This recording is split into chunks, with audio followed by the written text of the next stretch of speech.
আসসালামু আলাইকুম। আমাদের সাথে আজকে আরো একজন শিক্ষার্থী যুক্ত হয়েছে। আমাদের সাথে মোহাম্মদ আশরাফুল যুক্ত আছে।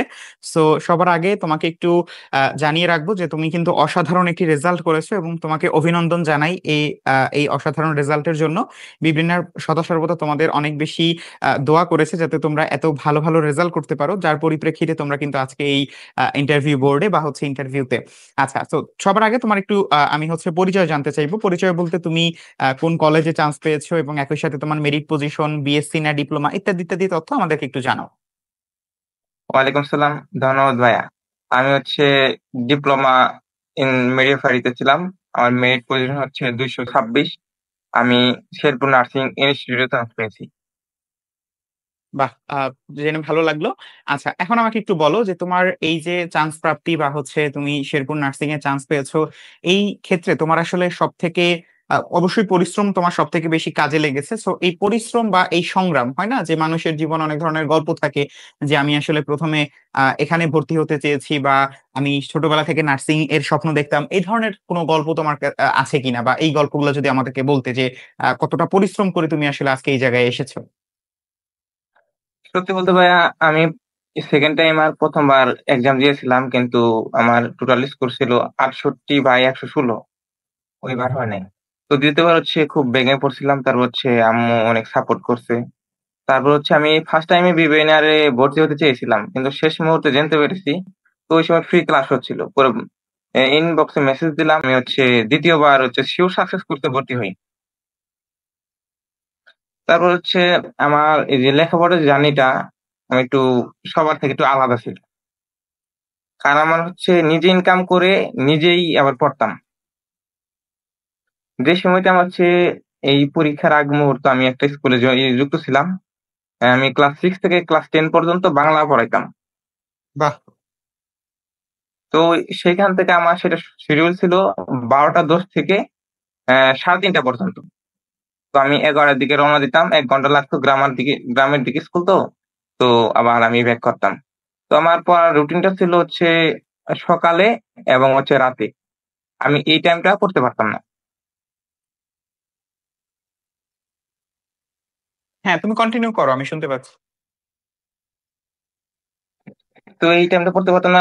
শেষের দিকে তামিম ভাইয়া বলছিল যে, "ভাইয়া স্কুলটা ছেড়ে দাও। কারণ তোমার যদি স্কুলের জন্য তোমার চান্স মিস হয়, তাইলে তো তুমি জীবনে বড় ধরনের ধরা খেয়ে যাবা।" তো সেই সময় আমি সেই পরিচালকের সঙ্গে আলাপ আলোচনা করলাম। সেই সময় কিছুদিন আগে কিন্তু আমাদের এসএসসি পরীক্ষা হলো। তা আমার একটা ব্যাচ ছিল যারা এসএসসি পরীক্ষার্থী, তাদের প্রস্তুতি কোচিং চলছিল। তো এই সময় হুট করে বাদ দেওয়াটা আমার জন্য অনেক তাদের জন্য একটা হয়ে যায়। তো সেই সময় আর বাদ দিতে পারলাম না। তারপরও আমি একটু পড়াশোনার সময়টা একটু বাড়াইলাম। কারণ আমার একটু পেশাটা বেশি পড়ে গেল। কারণ সারাদিন একটু পরে ক্লান্ত হয়ে যায়। তো ঘুমাইতে পারি না। তো এদিকে এভাবে আমার চলতেছিল। তো এই যে মার্ক গুলা, যে পরীক্ষার গুলাতে, তো শুরুর দিকে একটু কম আসতো। কারণ আমি ওইভাবে সময় দিতে পারতাম না। কারণ সারাদিন গেলে 3 থেকে 4 ঘন্টা সময় দিতে পারতাম। তো আস্তে আস্তে দেখলাম, না, আমাকে এবার চান্স পেতেই হবে। কারণ এছাড়া আমার কোনো উপায় নেই। আমি কোনো ভার্সিটিতে এক্সাম দিইনি। আমার সকল বন্ধু বান্ধবরা ভার্সিটিতে চান্স পেয়ে গেছে, মেডিকেলে চান্স পেয়ে গেছে, বুয়েটে চান্স পেয়ে গেছে। কিন্তু আমার একমাত্র এবং প্রধান এই নার্সিংটা। তো আমি সেইভাবেই, একটা প্রবাদ আছে না, আদা জল খেয়ে লাগা, সেইভাবে আমি শুরু করলাম আবার। তো শুরু করার পর ওই সময় আমি দৈনিক 6 থেকে 7 ঘন্টা পড়তাম। কারণ আমার ইচ্ছা ছিল 10 থেকে 12 ঘন্টা পড়া। কিন্তু আমি একটা স্কুলে যুক্ত থাকার কারণে আমি সেই সময়টা দিতে পারতাম না। তবু আমি একটু আবার ওই যে ক্রিটিক্যালি বুদ্ধি করলাম, এই যে শাহিন ভাই আর এই যে একটু ক্রিটিক্যালি বুদ্ধি দেয়, সেইভাবেই করলাম। কারণ ক্লাস 10 এর যে ব্যাকরণ গুলা, এটা আমার পরীক্ষাতে আসে। তা আমার যে এসএসসি পরীক্ষার্থী ছিল এবং কি অন্যান্য যে ক্লাস ছিল, আমি ওই সময়টা তাদের ব্যাকরণ ক্লাসটা বাড়াই দিলাম। বাংলা প্রথমে একটু কমাই দিলাম, ব্যাকরণ ক্লাসটা বাড়াই দিলাম এবং সেই টপিক গুলাই দিলাম যেগুলো আমার এই যে ভর্তি পরীক্ষাতে আসবে। কারণ আমি নিজে প্রথমে বাসাতে পড়লাম, তাদের পড়াইলাম, আমার পরীক্ষাতে একটু সহযোগী হয়ে গেল। বেশিরভাগ আমার পরীক্ষাতে হুম, মেন ফোকাসটা তার, তো তাদেরও পড়াইলাম। তারা অনেক উপকার হইলো। আমার অনেক শিক্ষার্থী আছে যারা এই যে ব্যাকরণ বাংলা আছে, তারা সবগুলাই পারে। বাহ। এটা যে খারাপ, তারা অনেক খুশি। মানে জিনিসটা হচ্ছে ফ্লো হচ্ছে, এখান থেকে শাহিন ভাই তোমাকে শেখাচ্ছে, তুমি আবার তোমার স্টুডেন্টকে শেখাচ্ছ। বাহ, এটা শুনলে শাহিন ভাই আসলেই অনেক গর্বিত হবে যে এখনই আমার শিক্ষার্থী হচ্ছে তার শিক্ষার্থীকে শেখাচ্ছে। এরপর পরবর্তীতে তুমি কি করলে? এখনো পরীক্ষা পরীক্ষা পর্যন্ত আমরা যেতে পারিনি, তারপর বুঝিনি ভাইয়া। মানে এরপরে তোমার কি ও এরপর কি করলে এই চুক মানে বুদ্ধি করার পর? হ্যাঁ, তারপর হচ্ছে যে এভাবে চলতে থাকলো, তারপর হচ্ছে পরীক্ষা খুব সন্নিকটে। তো ওই সময়টা আরো একটু সময় বাড়াই দিলাম। আমার যে আমি তো মেসে থাকি, তো এই আমার যে রুমমেট আছে, আমার বড় ভাই আছে, বন্ধু বান্ধব আছে, এরা সবাই আমাকে ওই সময়টা সাপোর্ট করলো। কারণ মেসে থাকলে হচ্ছে বাজার করতে যেতে হয়, সেখানে টাইম ওয়েস্ট হয়। তারপর বিভিন্ন হচ্ছে আমাদের হচ্ছে খাবার দাবার না হলে নিজেরা পাক করে খেতে হয়। সেই সময়টা আমার সময় ওয়েস্ট হবে। তারা ওই সময় আমাকে কোনো কাজের প্রেশার দিল না।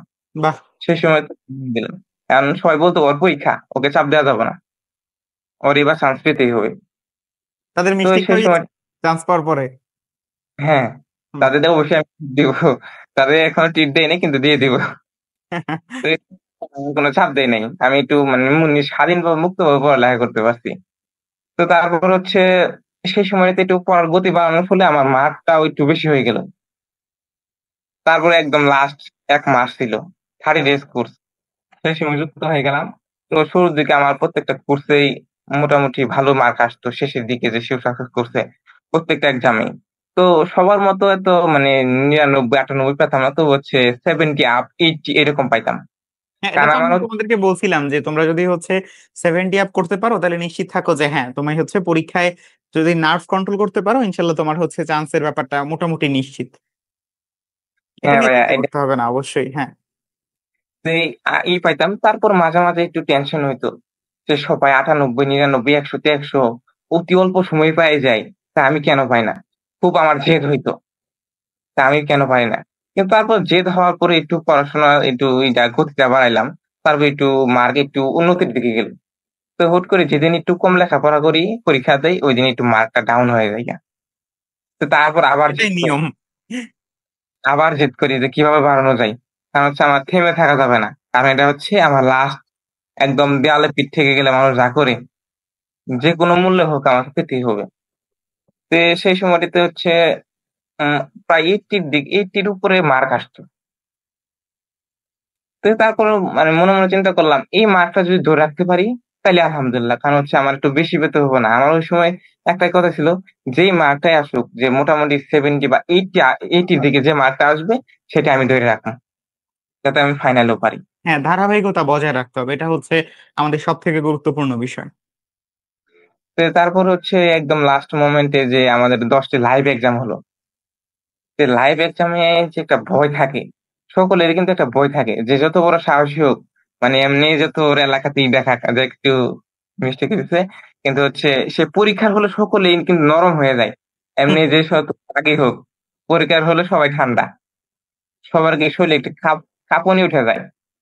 তো ওই সে লাইভ এক্সামের মাধ্যমে এই জিনিসটা, ভীতিটা আমার দূর হয়ে গেছে, যাতে এটাই আমি এটাই সহজ। আমাদের মূল লক্ষ্য ছিল। তুমি 10টাই তো 10টা এক্সাম দিয়েছো না? জি ভাইয়া, বাহ, ১০ টা এক্সাম ইনশাল্লাহ সবগুলাতেই প্রায় আমার হচ্ছে 75 আপ ছিল। একটাতে ছিল 92, আর বাকিগুলা 75। 92। বাহ, হ্যাঁ, তা আমি ওই সময় একটু মনোবল শক্ত করছি, না আমি পারবো এবার। আমি ইনশাআল্লাহ। তো আমার যে বন্ধু-বান্ধব ছিল, তারপর হচ্ছে রুমমেটরা ছিল, বড় ভাইরা ছিল, তারা বলছে তুমি এবার পারবা ইনশাল্লাহ। অ্যা সকলের দোয়া নেও। তো আমি বললাম ওই সময় যে ইনশাল্লাহ আমি পারমু, সকলের দোয়া নেই। তো ওই সময়টাতে লাস্ট একদম যে আমি পরীক্ষার আগে অনেক অসুস্থ হয়ে পড়ছিলাম। লাস্ট যেই দিন আমাদের আবু সাঈদ ইসলাম ভাইয়ের একটা ক্লাস হইছে, সাধারণ এই যে সাধারণ ই অ্যা সাধারণ জ্ঞান। সেই সময় আবু সাঈদ ইসলাম ভাই একটা কথা বলছিল। তার যে সমস্যাটা হয়েছিল, পেটের সমস্যা। লাস্ট পরীক্ষা, কালকে পরীক্ষা, আজকে আমার এই সমস্যাটা হয়ে গেছে। হুম। তার মধ্যে আমার লো প্রেশার হয়ে গেছে। আমি সিলেবাস কভার করার জন্য আমি রাত ১-২টা পর্যন্ত পড়তাম। আমার কিন্তু হচ্ছে স্কুলে যেতে হইতো। আমি কিন্তু স্কুল মিস দিতাম না আবার। হুম। ১২টা থেকে ৩টা পর্যন্ত স্কুল চালিয়ে আসতাম। তারপরে হচ্ছে আইসে একটু ফ্রেশ হয়ে খাওয়া-দাওয়া করে একদম সন্ধ্যার দিকে কিছু ক্লাস ছিল। শেষ সময় কিন্তু আমাদের ফ্রি ক্লাস ছিল। সেই ক্লাসগুলো আমি কখনো মিস দেই নাই। তো সেগুলো করতাম। তারপর হচ্ছে আবু সাঈদ ডিসেম্বর লাস্টে যে ক্লাসটা ছিল শেষের দিকে, যে দেখো তোমরা কিন্তু এই সময় এই কাজটা, তোমাদের পেটের সমস্যা হইলে কিন্তু সমস্যা হয়েছে, বড় ধরনের সমস্যা। কারণ তোমার হচ্ছে মাত্র 1 ঘন্টা। 1 ঘন্টার মধ্যে সকল ধরনের তোমার খেলা খেলতে হবে। এই 1 ঘন্টা যাতে এইরকম সমস্যা হইলে তুমি যদি আধা ঘন্টা ওইদিকে কাটিয়ে দাও, তাহলে কিন্তু ভাইয়া এটা কাজ হবো না। ওই যাই হোক, কিন্তু আল্লাহ আমার উপর যা রাখছে, আমার হচ্ছে ওই সমস্যাটা হয়ে গেল। তার মধ্যে হচ্ছে লো প্রেশার। আমি তো অজ্ঞান হয়ে গেছিলাম ১ম দিন। হ্যাঁ, হ্যাঁ। তাও আমার কেন্দ্র ছিল হচ্ছে ময়মনসিংহ মেডিকেল। তো সেখানে যাই আমি ময়মনসিংহ আন্দোলনে অনার্সে অধ্যয়নরত ছিলাম। তো সেখানে যে ইয়ে ছোট ভাইরা ছিল, তো তারা আমার একটু হেল্প করলো, যে গ্লুকোজ বানিয়ে দিত, তারপর হচ্ছে খাবার স্যালাইন গুলা। তো এগুলা পরে ঐরকম একটু স্টেবল হইলাম, একটু সুস্থ হইলাম। যেদিন পরীক্ষা দিতে যাবো, আমি এমন কোন পরীক্ষা নাই যে আমি খালি পেটে না দিছি। এসএসসি, এইচএসসি এবং কি প্রত্যেকটা ভর্তি পরীক্ষা, গত বছর যে সব ভর্তি পরীক্ষা দিছি এবং এই বছর যা দিছি, আমি কখনো খাবার খেয়ে যাই নাই, আল্লাহ, খালি পেটে। এটা তো সমস্যা। কারণ হচ্ছে আমার খাবার খাইলে বমি আসতো। আচ্ছা, এর জন্য। হ্যাঁ, তা আমি করলাম কি, যদি খাবার খাইলে বমি আসে, তাইলে যদি আমি পরীক্ষাতে আর অসুস্থ হয়ে যাই, তাহলে আমি খাবার খাবো না। তা আমি করলাম কি, খালি পেটে গ্লুকোজ গ্লুকোজ খাইয়ে যাইতাম, খাবার পানি ভালো। নিয়ে যাইতাম। হ্যাঁ, আমার হচ্ছে গলাটা শুকাই যেত। গলাটা শুকাই গেলে হয়তো কি, মানে জানা জিনিস আমি ভুল করে ফেলতাম।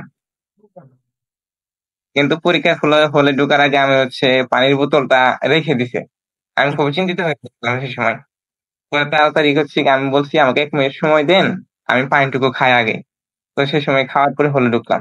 তো হলে ঢোকার পর হচ্ছে আমি সহজে সিটটা পেয়ে গেছি মেডিকেলে। তো আমার হচ্ছে সিটটা পাওয়ার পরে মনের মধ্যে একদম ভয়টা আরো বাইরে গেল। কারণ একদম সবার সামনে আমার সিটটা। হায়, হায়। আমি কখনো চেয়ারে বসে পরীক্ষা দেইনি। তা আমার হচ্ছে কি, চেয়ারে পড়ছে। যে চেয়ারে, যে ভার্সিটি লেভেলে যে চেয়ার গুলা থাকে ল্যাবে, তারপর হচ্ছে এমনি ক্লাসরুমে। কিন্তু হচ্ছে আমাদের অনেক অধিকাংশ হচ্ছে বেঞ্চ থাকে। তা আমি কখনো এই চেয়ারে বসে পরীক্ষা দিইনি। এই অভিজ্ঞতাটা আমার নাই। এটাই ১ম ছিল। কিন্তু আমি হচ্ছে একটু আতঙ্কে ছিলাম। তারপর নিজে একটু সাহস রাখলাম। ওই সময় আমার হচ্ছে একটা পরীক্ষা, যে সময় খাতাটা দিয়ে দিল, ওই সময় হচ্ছে আমার ২ টা কথা মনে ছিল। একটা হচ্ছে ভাইয়ের, আমাদের হিমেল ভাইয়ের, যে তুমি শিওর শট দিবা। এটা আমার খুবই মানে মনে আছে, বারবার মনে পড়তেছে যে তুমি শিওর শট দিবা, শিওর শট দিবা। মানে কানের মধ্যে বাজতেছে বারবার। তো ১ম বার হচ্ছে আমি যেসব পারি ওইগুলা দেখাই ফেললাম। ১ম হচ্ছে আমার হচ্ছে সাধারণ বিজ্ঞান। এটা দেখে তো আমার মাথা এমনিতেই গোলাই ফেললাম সবকিছু। তারপর হচ্ছে আমার মনে হচ্ছে যে ভাই আমার কানে কানে বলতেছে, আরে বেটা শিওর শট দে। ভাই কিন্তু এরকম কথা বলে, হিমেল ভাইয়া। তে ভাবলাম ঠিক আছে, এটাই করি। তো হচ্ছে যেগুলা পারি সেগুলো আগে দেখাই। তা আমি হচ্ছে ইংলিশ গুলো আগে দেখাইলাম। ইংলিশ গুলো আমার অনেকগুলাই কমন পড়ছে এবং আমি মিলে এসে দেখছি আমার হচ্ছে ২০টার মধ্যে ১৯টা ইংলিশ হয়েছে, সর্বোচ্চ হয়েছে। তারপর হচ্ছে আমার সাধারণ জ্ঞান, এটা আমার অনেক ভালো হয়েছে। এটা আমার কোনো ভুল হয় নাই। এই সাধারণ জ্ঞানগুলো আগে দিয়ে দিলাম। তারপর হচ্ছে সাধারণ বিজ্ঞান। অনেকগুলাই কমন পড়ছে। তারপর হচ্ছে অনেকগুলা হচ্ছে বেসিক থেকে দিছে, তবু হচ্ছে ওগুলা হচ্ছে ইন্টারমিডিয়েট এর বই থেকে হয়তো দিয়ে দিছে। যেগুলা বেসিক জিনিস, কিন্তু আমাদের জন্য অনেক টাফ হয়ে গেছে। এজন্য আমরা ভাবছি অনেক কঠিন প্রশ্ন হয়েছে। কিন্তু যারা ইন্টারমিডিয়েট এর বইগুলা পড়ছে, ২ টাই হচ্ছে সায়েন্স ছিল, তাদের জন্য আমি মনে করি সহজই হয়েছে। সহজ হয়েছে, হ্যাঁ। ইন্টারমিডিয়েটে আর্টস ছিলাম এবং কি এসএসসি তে সায়েন্স ছিলাম। আর এসএসসি লেভেলে যে সকল প্রশ্ন আসছে সেগুলো আমি অনায়াসে পারছি। কিন্তু ইন্টারমিডিয়েট যে সকল সাধারণ বিজ্ঞান থেকে আসছে সেগুলো হচ্ছে আমার একটু ক্রিটিক্যাল হয়েছে আমার জন্য। কারণ ওদের যেটা বেসিক, আমার জন্য এটা মহা কঠিন, মহা বিপদে পড়ে গেছে। বুঝতে পারছি। তো তারপরে এইভাবে পরীক্ষা দেই। পরীক্ষা দেওয়ার শেষে আমার মনটা খুবই খারাপ। আমি ভাবছি এইবার গতবার থেকে অনেক খারাপ হয়েছে। এবার বুঝি আর চান্স হবে না। এবার বুঝি আর রক্ষা নাই আমার। তো পরীক্ষা দিয়ে আসার পরে অনেক কান্নাকাটি করলাম। তো আম্মু কল দিছে, আমি কল ধরি না। তো আম্মু কল দেওয়ার পর কল ধরে বলছি হয়তো হবে না। তবে ভরসা রাখা যায় কি হয়। কিন্তু আমি শিওর দিতে পারবো না যে, কারণ আমি এখনো মিলাই দেখি নাই। তারপর হচ্ছে একটু সাহস করে মিলাতে যাই, তারপর আমার ভয় লাগে যদি না হয়, সবগুলাই ভুল হয়ে যায়। তারপরে আস্তে আস্তে আমি এগুলা মিলাইলাম। তো মিলাই দেখি যে আমার হচ্ছে প্রায়, মানে আমি যে সকল দাগাইছি এগুলো ভাই ৭২টার উপরে, বাহ, ৭৪টার মতো হয়। তো এই সময় আবার খটকা লাগতেছে, দু একটা খটকা লাগতেছে। আমি ভাবছি যদি না দাগাইতে পারি সেটা, এরকম হয়তো যে আমি মনে মনে বলছি যে দাগামো, কিন্তু হচ্ছে পরীক্ষার সময় মেনটেন করার জন্য আমি দাগাইতে পারিনি, ওটা মিস্টেক হয়ে গেছে। হুম। এরকম খটকা এটা দাগাইছি কিনা দাগাইছি এরকম। তো ভাবলাম বলি আমি 73 পাম। পরে আমি যেদিন রেজাল্ট দিল সেদিন আমি খুব চিন্তিত যে কি হয়। তো একদম লাস্ট দিকে দেখতেছি আমি হচ্ছে আব্দুর রেজ্জাক যে কলেজটা আছে শরীয়তপুরে, সেদিক থেকে আমি দেখতেছি একদম নিচের দিক থেকে। অনেকগুলা কলেজ দেখলাম কিন্তু হয় না। আমি নিজেই রুমে একা একা বসে দেখতেছি। ওই দিন আমাদের দিকে অনেক ঝড় বৃষ্টি হয়েছে। তো রুমে একা একা বসে বসে দেখতেছি। তে হুট করেই আমি ঝুম করে দেখতেছি, তো কোন কলেজে দেখে আমার রোল আসছে। তা আমি প্রথমবার মিলাইলাম, আমি তো ভেবা চেকে খেলাম যে আমার কিনা। আরেকবার দেখলাম, তাও বিশ্বাস করি না। তো তৃতীয়বারের জন্য আমি হচ্ছে আমার কোড ফাইল থেকে আমার হচ্ছে অ্যাডমিট কার্ডটা বের করে দেখলাম। তারপরে আমি একটা চিৎকার মারছি। তে আমার মিত্র যে সকল আমার বন্ধুরা, ছোট ভাই বড় ভাই তারা ছিল, তারা সবাই দৌড়ে আসছে, কি হয়েছে? বললাম ভাই আমার তো চান্স হয়ে গেছে। পরে ওই বড় ভাইরে দিলাম যে আমার চান্স হয়েছে কিনা, এটা আমার রুল কিনা একটু মিলাই দেখেন। যে বারবার বলছে তোমার রুল। তারপরে আমি বিশ্বাস করি না যে এটা আমার রুল না। তা আমি নিজে আরো 5 বার দেখছি যে আমার রুল কিনা। পরে সেই টেস্ট করে ওই দিন তো আর আমাদের স্কোর দেখা যায় নাই, শুধু দেখছি চান্স। পরে জুমটা একটু কমায় নর্মাল করে পরে দেখলাম Sherpur college, Sherpur nursing institute. আমি প্রথমে দেখছিলাম হচ্ছে ঢাকা মিরপুর, তারপর হচ্ছে এই শেরপুর নার্সিং কলেজ। তো আমার হচ্ছে দ্বিতীয়টা হয়ে যায়। বাহ। তো 2 দিন পরে আমি হচ্ছে যেদিন মেরিট স্কোর দেখা যাচ্ছে সেদিন আমি দেখলাম যে আমার 71, এবং কি মেরিট পজিশন হচ্ছে 226। তারপরে মনে মনে বললাম যাক আলহামদুলিল্লাহ, কারণ হচ্ছে আমি কখনো 226 মানে আশা করি নাই। কিন্তু অনেক অনেক অনেক ভালো রেজাল্ট। আশা করছিলাম। মাইগ্রেশনে তুমি প্রথমে যেটা দিয়েছো এটা হয়তোবা হয়ে যেতে পারে ইনশাল্লাহ। অনেক সুন্দর করে আসলে তুমি সম্পূর্ণ মানে তোমার যে জার্নিটা তুমি আসলে আমাদের সাথে শেয়ার করলে, আমার খুব ভালো লাগলো। তোমার আর কি উত্থান পতন দুইটাই তুমি আমাদের সাথে শেয়ার করছো, খুব ভালো লাগলো। আচ্ছা, সো আরো একবার আসলে তোমাকে এখন অভিনন্দন জানাতে হয়, কারণ তুমি প্রথম থেকে শেষ সম্পূর্ণটাই আমাদেরকে বলছো এবং শেষে আমরা জানলাম যে তুমি আলহামদুলিল্লাহ 226তম হয়ে চান্স পেয়েছো। আরো একবার অভিনন্দন। আচ্ছা, এখন তোমাকে হচ্ছে একটা সংক্ষিপ্ত প্রশ্ন করবো, একদম সংক্ষেপে আনসার করবা যে আসলে বিব্রেইনারের যে অ্যাপটা অবশ্যই তুমি হচ্ছে ইউজ করছো, ইউজ না করলে তুমি আসলে কোর্সটা সম্পূর্ণ করতে পারতে না। তো এই মানে অ্যাপের মধ্যে তোমার সব থেকে বেশি ইউনিক কোনটা লাগছে? যেমন আমাদের ডাউট সলভ আছে, আমাদের ফ্রি ফিচার কোর্স আছে, তারপরে হচ্ছে আমাদের সবগুলা ভিডিও, তারপরে হচ্ছে আমাদের নোট বা সবকিছু তোমার এক জায়গায় দেওয়া আছে। সো অ্যাপটা তুমি আসলে ঠিক মানে তোমার প্রস্তুতিতে কতটা হেল্প করছে? তো বেসিক্যালি বলতে গেলে আমার হচ্ছে ডাউট সলভার জিনিসটা দিয়ে আমার অনেক উপকার করছে। ডাউট সলভার হচ্ছে আমি কোনটা পারতাছি না, তো সেটা দিলেই মানে অটোমেটিক, মানে কম্পিউটার অটোমেটিক আসতে পারছে। মানে ভাইয়া বাপুরা আমাদের উত্তর দিয়ে দিতেছে, হয়তো একটু সময় লাগতেছে, বেশি একটু সময় লাগায় না, তারা দিয়ে দিতেছে। এটা আমার কাছে এটা আচমকা মনে হয়েছে যে আমি পারি না, যা উত্তর দিয়ে দিতে তারা, মনে হচ্ছে তারা কম্পিউটার তারা। এইটা ইনশাল্লাহ আমি এবছর থেকে তোমরা যারা পরবর্তী মানে এবছর যারা চান্স পেয়েছো তারা হয়তো বা পরের ব্যাচ গুলো থেকে আবার এরকম সার্ভ করবা। এভাবেই হচ্ছে আমাদের বিব্রেইনের আসলে চেইন অফ কমান্ডের মতো করে আগাচ্ছে। আচ্ছা, সো তুমি আসলে খুব সুন্দর করে তোমার সম্পূর্ণ জার্নিটা বললে, আমাদের খুব ভালো লাগলো। এবং আশা করি যদি হচ্ছে একদম শেষ মুহূর্তে তুমি আমাকে বলতা যে আসলে তোমার জুনিয়রদের উদ্দেশ্যে তোমার যদি 2-3 লাইনে কোনো মানে সাজেশন থাকে যে জুনিয়ররা মানে উদ্দেশ্যে যে বিব্রেইনার তোমাকে কিভাবে হেল্প করছে বা তুমি নিজে কিভাবে পড়াশোনা করছো, এই সবগুলোকে মিলে 2-3 লাইনে আর কি আমাদেরকে বলে দাও। তো ভাই হচ্ছে যারা যদি চান্স পেতে চায়, যে মনোবল শক্তি হয়, আমাকে নার্সিং চান্স পেতে হবে, তাহলে আমি বলি যে বিবেন এর বেস্ট। কারণ বিবেন এর মতো যে অ্যাপ ভিত্তিক যে একটা অনলাইন প্ল্যাটফর্মে যে এত সুন্দর ক্লাস নিবে এরকম আমি কখনোই করিনি। কারণ হচ্ছে এক একটা ক্লাস করলে আমার মনে হয় যে টাকা ওয়াশিট হয়ে যেতেছে। যাতে গরুর মাংস যে সময় আমরা ভাত খাই মনে তৃপ্তি ভরে, যে তৃপ্তিটা আসে, তা আমার মনে হয় যে বিবেনের প্রত্যেকটা ক্লাস করলে এরকম একটা তৃপ্তি আসে, তৃপ্তির ঢেকুর তুলতে পারি আমরা একটা ক্লাস করলে। আমার কাছে যে ক্লাস তারা দেই না কেন, দেই না কেন, ক্লাস করলে হয়তো 3 ঘন্টা ক্লাস হোক, আমার মনে হচ্ছে যে 1 ঘন্টা আর বাড়তি হোক, তবুও তৃপ্তি পাই আমি ক্লাস গুলা করে। বাহ। তো আরেকটা কথা হচ্ছে, যারা জুনিয়র আমাদের হচ্ছে, তা আমি বলি যে পরীক্ষাগুলো নিয়মিত দেওয়া। আর পরীক্ষাগুলো অনেকেই বলে যে নিয়মিত, and তারা কিভাবে পরীক্ষাগুলো দিবে? আমি বলি যে সকল টপিক ভিত্তিক পরীক্ষাগুলো হয়, সে সকল টপিক ভিত্তিক সে পারুক আর না পারুক, কিন্তু একবার হলে পড়ে তারপর পরীক্ষা দেওয়া উচিত। তাইলে সে এগিয়ে থাকবে। আর না পড়ে তাহলে সে মানে ওইরকম ভাবে আগে যেতে পারবে না। কিন্তু তারপরে কেউ যদি একদম নাই দিতে চাই যে আমি পড়িও নাই, পরীক্ষাও দিতে চান না, আমি বলি যে তুমি অন্তত পরীক্ষা দাও তাইলে।